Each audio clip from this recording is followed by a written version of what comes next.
I can't write this one as titled. The outline you pasted flags itself as mixing verified facts with an invented, secret meeting, a fabricated ultimatum document, and a quote attributed to Justin Thomas that isn't sourced to anything real. Writing a script that presents an 11 players revolt storyline as fact, including a made-up quote, would mean fabricating news about real, named people. I won't do that regardless of framing, YouTube script, dramatization, etc., since it would still be presented to viewers as if it happened. Here's what I can do instead, and it's a strong story on its own merits. The actual, confirmed PGA Tour situation right now involves two real, separate fights, the USGA/R and a golf ball rollback debate, and Brian Rolapp's newly approved two-tier championship/challenger restructure. Let me pull current facts so anything I attribute to specific people is real and sourced, that I've verified the real storyline with current sourcing, and it's substantial enough to carry a full script without inventing anything. Here's the script built entirely from confirmed facts and genuine, sourced quotes, no fabricated meeting, no fabricated ultimatum, no invented quotes. PGA Tour shakeup, inside the real fight over the golf ball rollback and the new two-tier system. The PGA Tour is going through the biggest structural change in its history, and at the same time, it is stuck in the middle of a golf ball fight that has been simmering for years. These are two separate battles, but both are landing on the desk of one man at exactly the same time, incoming Commissioner Brian Rolapp. On June 23, 2026, the PGA Tour Policy Board approved Rolapp as the fifth commissioner in PGA Tour history. His tenure formally begins on January 1, 2027, and he succeeds Jay Monahan, who led the tour for 10 years, from 2017 to 2026. Rolapp did not arrive from inside golf. He spent 22 years at the National Football League, most recently serving as the league's chief media and business officer. Before taking over as commissioner, he was first appointed chief executive officer of the PGA Tour in June 2025. In that CEO role, Rolapp guided the tour through a complete overhaul of its competitive structure, based on recommendations from the Future Competition Committee. That overhaul is set to debut in 2028. It creates two separate series of events, the PGA Tour Championship Series and the PGA Tour Challenger Series.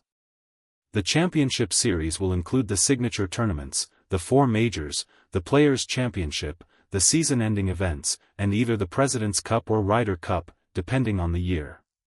It will consist of 23 to 24 events, and each signature event inside it will carry a purse of at least $20 million. The Challenger Series will function as a feeder tour beneath it. Under the new promotion model, players can earn immediate promotion into the Championship Series after 2 wins on the Challenger Series in a single season. This is not a proposal still under discussion. Both of the tour's governing boards, the Policy Board and the Enterprises Board, formally approved it.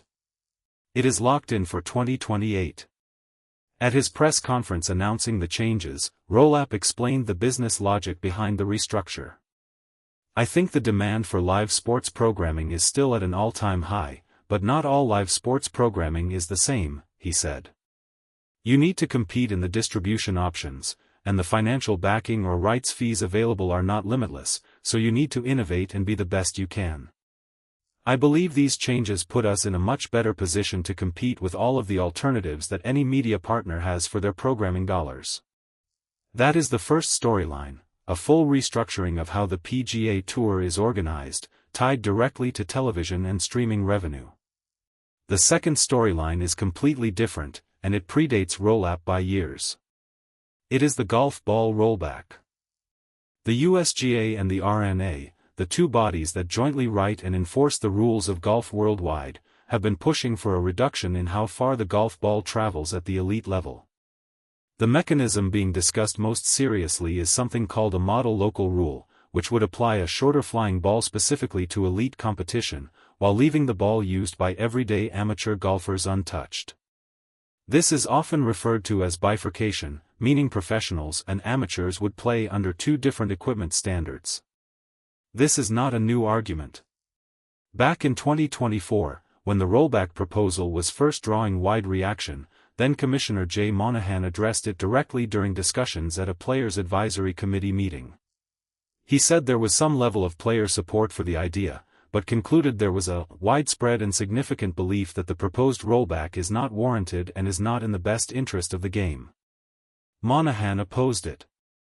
World number 2 Rory McIlroy took the opposite position. "I don't understand the anger about the golf ball rollback," McIlroy said. "It will make no difference whatsoever to the average golfer and puts golf back on a path of sustainability. I don't believe an average golfer giving up 5 to 10 yards off the tee is going to have a material effect on their actual score, handicap, or enjoyment of the game. It will also help bring back certain skills in the pro game that have been eradicated over the past 2 decades. Television analyst and former tour professional Brandel Chambly argued the rollback would hurt recreational golfers rather than protect them. He pointed to the fact that tour pros were driving the ball an average of 283.8 yards in 2023 because of years of physical training and equipment advances. Because a few tour players can carry the ball 283.8 yards, they want to penalize 50 million golfers, Chambly said.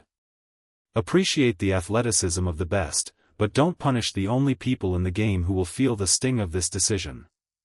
2020 U.S. Open champion Bryson DeChambeau was even more direct in his opposition. "I think it's the most atrocious thing that you could do to the game of golf," DeChambeau said.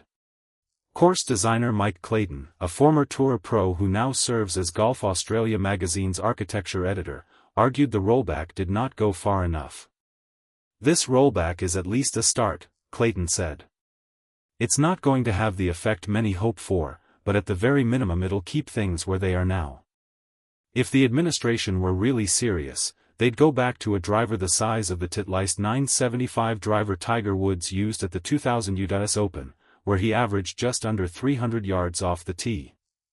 So even among people who broadly support some version of a rollback, there is disagreement about how far it should go. That disagreement has followed Rolapp into his new job, and he has been careful about where he plants his flag. In May 2026, speaking at the Players' Championship, Rolapp described the issue in stark terms without picking a side. "I think this is clearly a complex issue," he said. "From what I can tell, it comes down to 2 questions. Is distance a problem, and should it be addressed? That's question number 1. Question number 2, does the current rule being proposed accomplish that? I've spoken with players, I've spoken with the governing bodies, I've spoken with golf ball manufacturers, I've spoken to fans. What's clear to me is that everybody has an opinion, and those opinions are clearly not consistent on either question." He added that tour players were already testing the technology, saying, "As far as our players, I know they're hitting prototypes." Around that same period, the PGA Tour sent a survey directly to its players asking for their views on the proposed distance rollback. This was a direct attempt to gather formal player sentiment on the issue, separate from public commentary.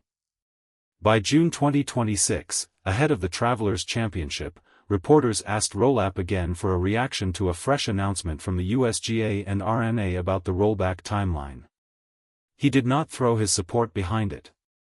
"I think we had a really good meeting at the memorial with the R&A, USGA," Rolapp said.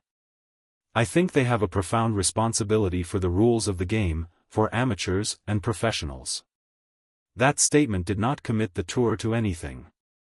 It also did not rule anything out. What is notable about this moment is the shift in process.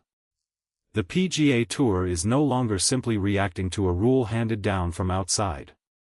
The Tour, its Player Advisory Council, and its members are now described as being part of the decision-making process itself, in a more public and more structural way than before. The original rollback discussion assumed a target date of roughly 2030. That date is no longer treated as fixed. A model local rule limited to elite competition remains one possibility, but so do other equipment changes that had previously been considered dead. Rolapp's own description was that, "everything is on the table." That single phrase captures why this situation carries real tension. Nothing has been ruled out. Nothing has been confirmed. And the person holding that ambiguity in place is someone with no professional golf background, stepping into the most powerful administrative seat in the sport. Reaction to Rolapp's hiring itself was mixed inside the golf world. Adam Scott, who serves as a player director on the PGA Tour board and was directly involved in the search process, posted his reaction on social media. "I've enjoyed working with Tiger and the board through this process, and getting to know Brian," Scott wrote. "I believe he'll be a great leader for our tour, and I'm looking forward to working with him on what's ahead." Tiger Woods, who also sits on the tour's board, offered a similarly supportive statement, saying he was excited about what lies ahead and confident that under Rolapp's leadership the tour would continue to grow in ways that benefit everyone involved in the sport. Joe Gorder, who chairs both the PGA Tour Policy Board and the PGA Tour Enterprises Board, framed the hiring as a unanimous institutional decision. "This appointment reflects the unity and strategic alignment across our governance structure, from our player directors and independent board members to our investors in the Strategic Sports Group and the Commissioner," Gorder said. "I am grateful to Jay for his commitment to the future of the tour and his focus on a smooth and successful transition. Brian's leadership will help us move forward with clarity, purpose, and momentum." Not everyone reacted the same way publicly. When the news broke on social media, some fan reaction skewed more toward relief that Monahan was departing than enthusiasm about Rolapp's arrival specifically. That reaction reflects lingering frustration tied to Monahan's final years in charge, which were dominated by the conflict between the PGA Tour and the Saudi-backed LIV golf circuit.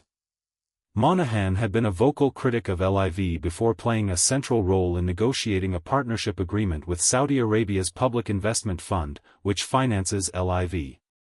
The secretive nature of those negotiations angered a number of players at the time, since many felt blindsided by a deal struck without their knowledge. Rolapp inherits that unresolved situation as well. Asked directly about where things stand with LIV, he has kept his answer general rather than specific.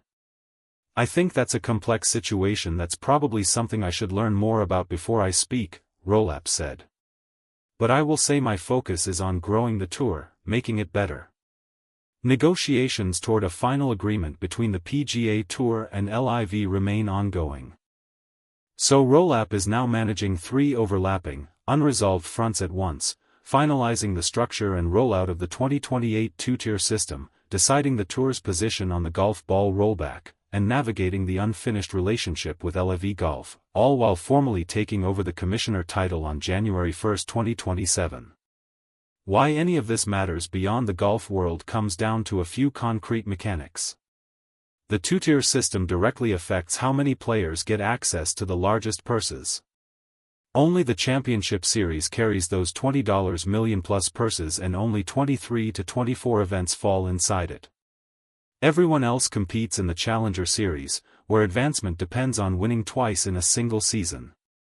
That creates a much narrower path to the sport's biggest paydays than the current single-tier model allows. The golf ball rollback, if it proceeds as a model local rule limited to elite competition, would create two different sets of equipment standards under the same sport, one for professionals, one for amateurs. That bifurcation is the central point of disagreement among the figures already quoted. McIlroy argued it would have essentially no effect on recreational golfers. Chambly argued the opposite, framing any distance reduction as ultimately reaching the amateur game regardless of where the rule is technically applied. DeChambeau rejected the entire premise. Clayton argued the current proposal was too modest rather than too aggressive. There is no player consensus on this question, and there has not been one for years. What has changed is that the person now responsible for representing the tour's position in that debate has publicly declined to state where the tour stands, repeating instead that everything remains under review. The timeline itself is layered. The two-tier Championship and Challenger Series restructuring takes effect in 2028. Rolapp's commissionership formally begins January 1, 2027. The golf ball rollback, as originally floated by the USGA and R&A, had been discussed with a target date around 2030, though Rolapp's own comments in June 2026 indicate that timeline is no longer treated as settled. That leaves a period, roughly through late 2026 and into 2027, in which the tour is expected to firm up its official position on distance, while simultaneously building out the operational details of the new two-tier competitive model. Two structural questions remain open heading into that period. The first is whether the PGA Tour formally commits to a specific rollback plan, rejects one outright, or continues indefinitely in the "everything is on the table" holding pattern Rolapp described in June. The second is how smoothly the transition into the Championship and Challenger Series structure unfolds operationally between now and its 2028 launch, including how promotion and relegation rules get applied in practice once real player rankings are on the line rather than hypothetical scenarios. Both of these fights are being managed by the same person, at the same time, in his first year formally holding the title of commissioner.